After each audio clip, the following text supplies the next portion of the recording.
निम्न आयतघनर घनफल निर्णय कर।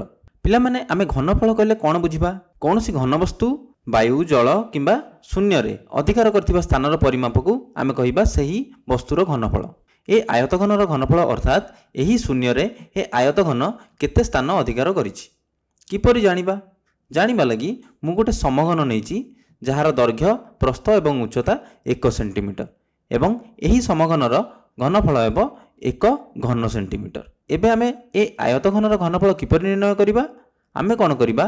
देखिबा ए आयतघन मध्यरे केतोटी ए समघन रहुछि। जेतोटी समघन रहिबो सेतिकी घन सेंटीमीटर। बुझि पारुछ? कारण गोटिए समघनर घनफल हेउछि 1 घन सेंटीमीटर। तेणु देखिबा केतोटी समघन रहुछि। देख मु से आयतघन मध्यरे समघन रखिली। देख तले केतोटी समघन रहिला। देख गोटिए दुईटी तीनोटी एवं देख एटी दुईटी धाड़ी अछि तले। आमको जो आगपटे जो धाड़ीटी अछि सेठी तीनोटी अछि, पछपट धाड़ी रे भी सेमती तीनोटी थिबो।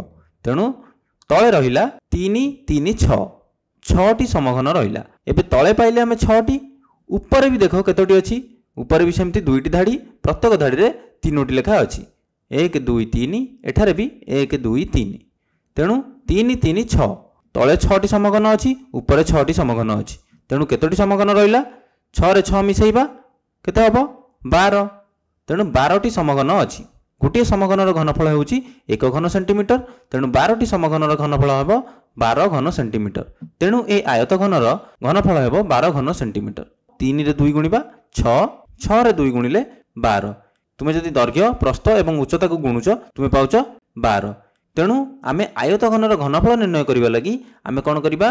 तार दैर्घ्य प्रस्थ एवं उच्चता को गुणी दबा। बुझि पारुछ? तेणु गुणिली 3 गुणन 2 गुणन 2 12 घन सेंटीमीटर।